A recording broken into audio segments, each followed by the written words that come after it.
Olá, estudantes da segunda série, tudo bem com vocês?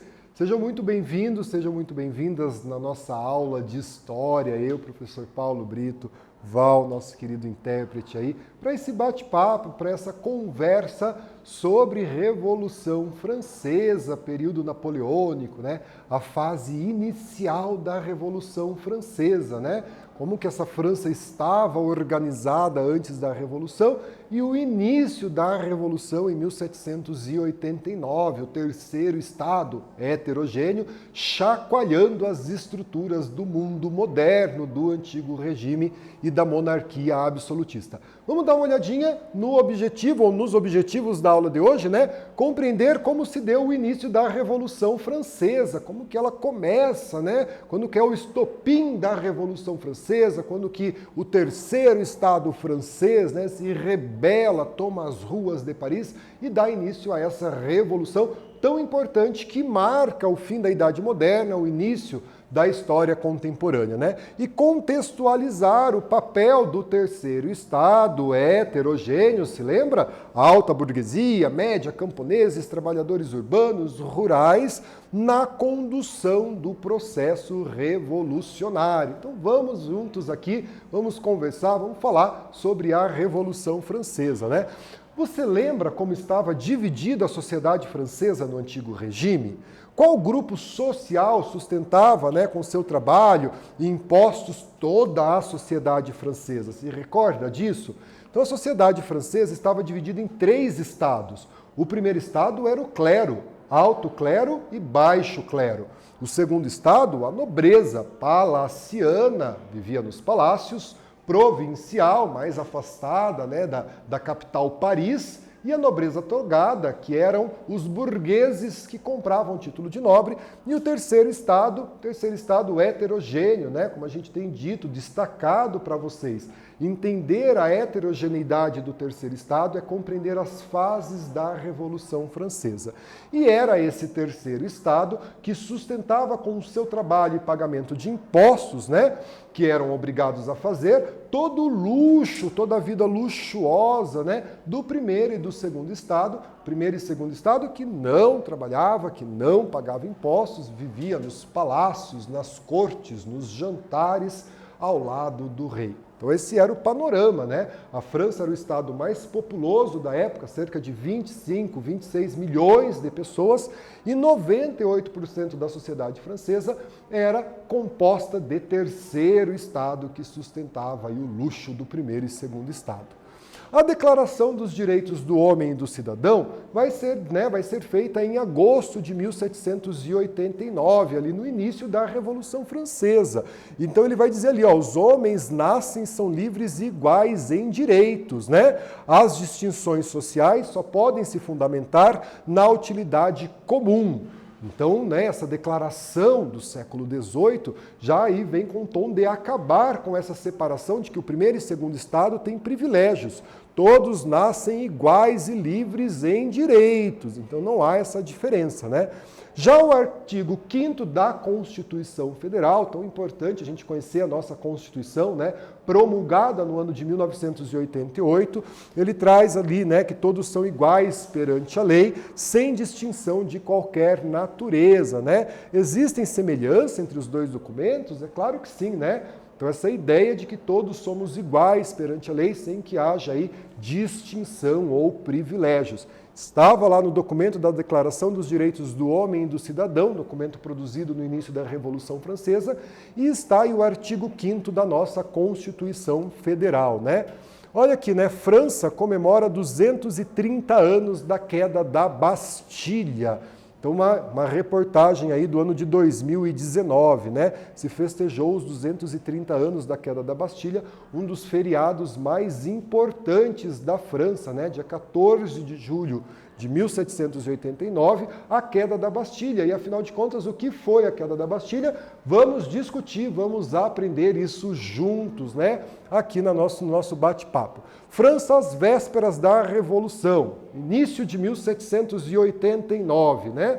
Então, como que estava, né? A França passava por uma grave crise econômica, né? Havia gastado dinheiro com guerras, tá? Havia perdido importantes guerras para a Inglaterra, estava endividada, né? Como, por exemplo, a Guerra dos 7 Anos, que aconteceu no ano de 1756, 1763, entre França e Inglaterra. A França perdeu a guerra, gastou enormes quantias de dinheiro, né?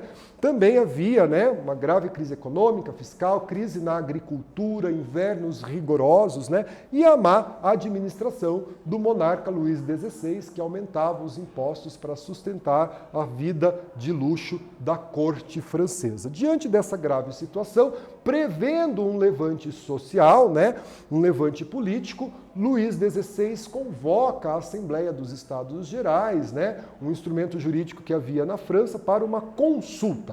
Assembleia dos Estados Gerais. Primeiro Estado, segundo Estado e terceiro Estado são convocados para, né, votar em mudanças na legislação francesa. Nessa Assembleia, porém, não era voto por cabeça. Cada Estado tinha direito a um voto.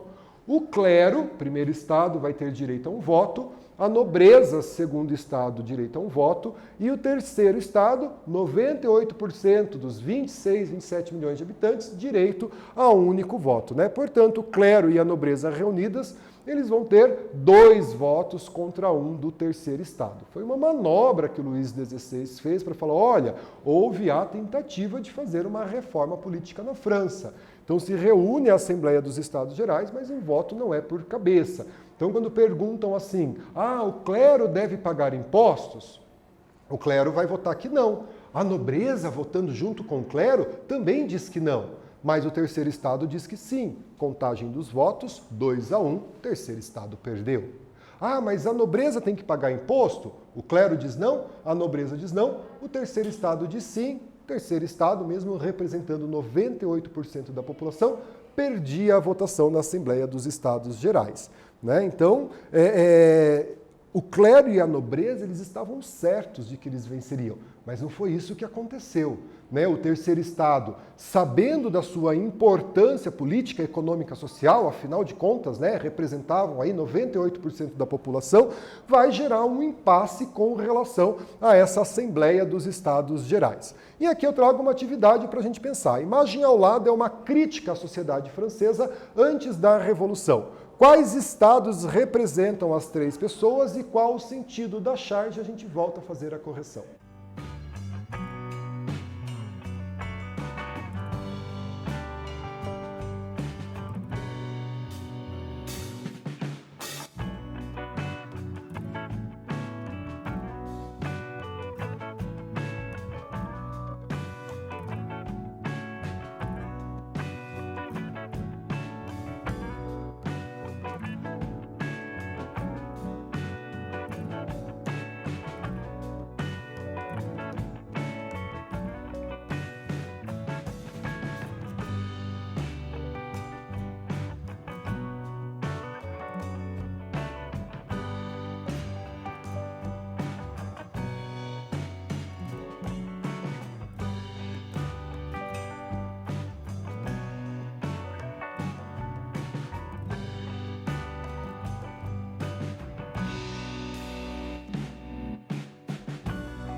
Pessoal, Então a charge aqui, né? Quem que está sustentando ali a coroa, né? Quem são esses personagens que aparecem na charge? Então aqui, né? À direita um bispo, a gente percebe, né? Pela sua roupa, pelo seu chapéu. À esquerda um nobre cavaleiro representando aí o primeiro e o segundo estado, né? Já o homem que sustenta o globo representa o terceiro estado, né? As três flor-de-lis e a grande coroa são símbolos que remetem à monarquia francesa. Então, assim podemos afirmar, né, que a gravura indica o fardo colocado sobre as costas do povo, que era quem pagava imposto, que era quem sustentava a vida de luxo do primeiro e do segundo estado, né? Então, o povo às ruas, né? Vamos tomar a Bastilha. O terceiro estado heterogêneo, se junta nesse primeiro momento da Revolução e não aceita o resultado da Assembleia dos Estados, né? Assembleia dos Estados, não vamos aceitar isso, essa ideia de voto, né, por Estado não está correto nessa Assembleia dos Estados Gerais. Vamos defender aí o voto, né, por cabeça, alguma forma, em que a vontade de 98% da população seja respeitada. Então, de um lado, impasse na Assembleia dos Estados Gerais, de outro lado, grandes protestos, né, contra a miséria. Em 14 de julho, principal feriado francês, 1789, a população de Paris invadiu a Bastilha, né, uma prisão quase que desativada, mas que era considerado símbolo do poder absoluto. Tomar a Bastilha significava que nós estamos derrubando o poder absoluto. Tem um significado político, né? A tomada da Bastilha. E é esse o fato que marca o início da Revolução Francesa, né? O povo saindo das ruas para a Bastilha, essa prisão, né, que era símbolo da monarquia absolutista, sendo tomada pelo povo. Então é um recado muito claro que o terceiro estado está mandando para essa monarquia, né? Então, passamos aqui, a tomada da Bastilha, né? Aos gritos, os revolucionários repetiam liberdade, igualdade, fraternidade, né? Lema iluminista que vai ser incorporado à Revolução Francesa. Todo mundo livre, todo mundo igual e a fraternidade, né? No interior, a violência se espalhou, né, rapidamente. Os camponeses atacavam as propriedades da nobreza e do clero, destruindo muitos dos seus bens, provocando inclusive a fuga do clero e da nobreza da França para outros estados, né? E ali uma imagem representando a queda da Bastilha, a tomada da Bastilha pelo terceiro estado, ali, né, em julho de 1789. Daí nós vamos ter, então, na sequência, em agosto, a Declaração de Direitos do Homem e do Cidadão. Então, ali a gente vai ter uma diferença do que é ser homem e do que é ser cidadão. O terceiro estado heterogêneo já começa ali, né, a ter uma disputa de poder. A burguesia, né, fazia parte do terceiro estado, vai ficar receosa das mudanças, né, que as camadas mais populares, mais radicais do terceiro estado vão defender. Então nós vamos ter a Declaração dos Direitos do Homem e do Cidadão, reconhecendo o direito a todos à liberdade, à segurança, à propriedade, à igualdade perante a lei e a resistir a qualquer tipo de opressão. Então, os privilégios por nascimento, né? O nobre, o título de nobre era hereditário, vai ser banido. Todos são iguais perante a lei, né? E esse documento vai influenciar a construção, né, das cartas magnas, das constituições do mundo contemporâneo, né? Quando a gente vê na Constituição brasileira dizendo que todos são iguais perante a lei, influenciado na Declaração dos Direitos do Homem e do Cidadão, trago aqui, né, essa representação desse documento tão importante, né, feito em agosto de 1789. Pessoal, olha aqui uma atividade para a gente pensar. Vou ler o texto junto com vocês, né?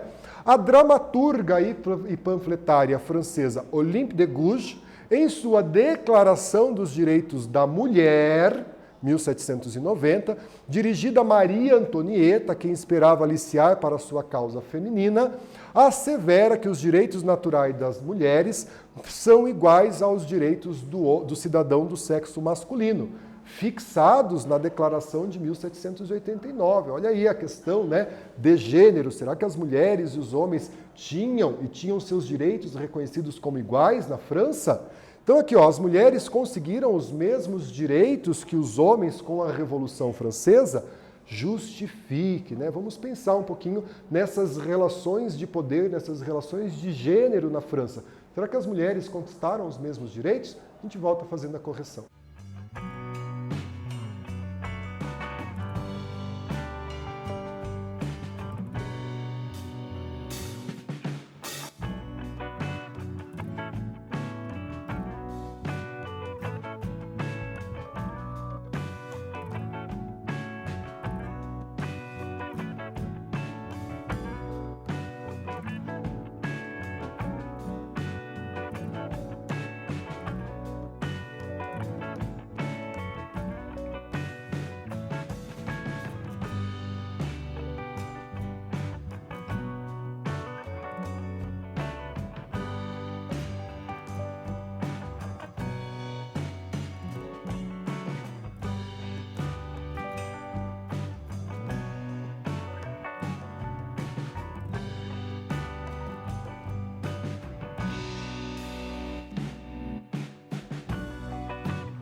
Pessoal, vamos corrigir a nossa atividade, hein? Será que as mulheres francesas conseguiram os mesmos direitos políticos que os homens franceses?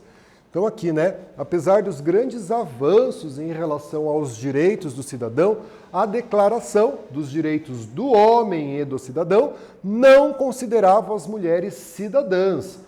Portanto, né, não possuíam os mesmos direitos que os homens. Mas a declaração foi importante, né, para dar início aí a lutas feministas por direito, né? Vamos lembrar que as mulheres conseguiram o direito a voto no Brasil na década de 30 com Getúlio Vargas, né? Então essa luta das mulheres na conquista dos seus direitos políticos aí nas sociedades contemporâneas. Então, nós vamos ter agora uma monarquia constitucional, vamos limitar o poder do rei, que vai deixar de ser um monarca absoluto, né? A Assembleia Nacional Constituinte passou a governar a França, encarregada de fazer uma nova Constituição à França, limitando os poderes do rei, acabando com os privilégios, né? Igualando as pessoas nos direitos, né? Rei, nobreza e clero perderam o poder. É claro, né, pessoal, que eles não vão aceitar essa perda do poder de uma forma natural, né? A Assembleia confiscou os bens da Igreja Católica, né? Então vai ter esse confisco de bens. Em 1791, houve, portanto, a aprovação de uma Constituição que incorporou, né, na Constituição a perda de direitos do clero e da nobreza e limitou o poder do rei a uma monarquia constitucional. Então nós temos uma Constituição, um conjunto de regras que limita o poder do rei. E ainda em 1791, a Assembleia Nacional aprovou uma nova Constituição e vai ter a perda, né, dos poderes aí do rei, do clero, do privilégio, né, que esse primeiro e esse segundo estado tinha. Com isso chegava o fim à monarquia absolutista da França. O rei Luís XVI não vai ficar satisfeito. Em um primeiro momento ele aceita, né, a monarquia constitucional, ao passo que ele tenta organizar uma contra-revolução, né? E vai tentar aí uma fuga, né, para a Áustria para organizar um movimento contra-revolucionário, quando ele vai ser preso e o processo revolucionário francês se radicaliza a partir daí, né? E nós vamos estudar sobre isso. Antes, vamos dar uma olhada aqui nessa atividade? Leia a seguinte frase do Eric Hobsbawm, né? O Hobsbawm foi um dos maiores historiadores, né? O inglês Hobsbawm. Em tempos de revolução, nada mais importante do que a queda de símbolos. A queda da Bastilha, que fez, 14 de julho, a festa nacional francesa, foi saudada em todo o mundo como princípio de libertação. Qual é a representação da tomada da Bastilha para o processo revolucionário francês? Responde e a gente vai corrigir juntos a nossa atividade.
Galera, qual a representação da tomada da Bastilha para o processo revolucionário? Em tempos de revolução, nada mais poderoso que a queda de símbolos. A Bastilha era um símbolo daquilo que o Terceiro Estado lutava contra, Então aqui, a Bastilha, uma prisão estatal, era a representação do absolutismo monárquico francês. Sua queda, sob pressão, no início da Revolução, é interpretada como a queda das instituições que simbolizavam o antigo regime. Era contra essa representação que o Terceiro Estado se opôs. Então nós vamos ver aí em outras revoluções que nós temos na história a queda de símbolos nacionais como representação dessas revoluções, como foi a queda da Bastilha no dia 14 de julho de 1789. Com a monarquia, então outros privilégios foram criados. O voto passou a ser censitário. Lembra que o Terceiro Estado queria voto por cabeça e não por Estado? Ao assumir o poder, a alta burguesia já começa a limitar a participação dos trabalhadores urbanos camponeses. Voto censitário, ou seja, você tem que cumprir alguns requisitos para poder votar, entre eles a questão de renda, Somente cidadãos com determinada renda poderia votar, ou seja, excluindo parte da população do Terceiro Estado desse processo. Camponeses, artesãos, operários, mulheres, como nós vimos, que representavam 85% da população, foram excluídos do direito ao voto. Por isso que nós vimos Declaração dos Direitos do Homem e do Cidadão. Igualdade. A igualdade entre as pessoas é um direito para todo mundo. Direito a voto é o direito do cidadão. Então nós vamos ter essa diferença entre ser cidadão e ser homem a partir da monarquia constitucional. Alguns direitos, como o direito à vida, à liberdade, é para todos. Outros direitos, como o de participação política, continua sendo seletivo a um grupo de pessoas. Então aqui, diante desse cenário, de como vivia a França, foi aí convocada a Assembleia dos Estados Gerais, que vai tentar uma tentativa do rei de contornar a crise, Não deu certo, O Terceiro Estado não aceita o voto por Estado. Nós vamos ter aí a Declaração dos Direitos do Homem e do Cidadão. 14 de julho, a população francesa, contrária à Assembleia dos Estados Gerais, tomam as ruas de Paris. Nós vamos ter o evento conhecido como Queda da Bastilha. E o lema da Revolução: liberdade, igualdade e fraternidade. Minha moçada querida, obrigado pela companhia, fiquem bem, se cuidem e até a próxima aula. Tchau, tchau.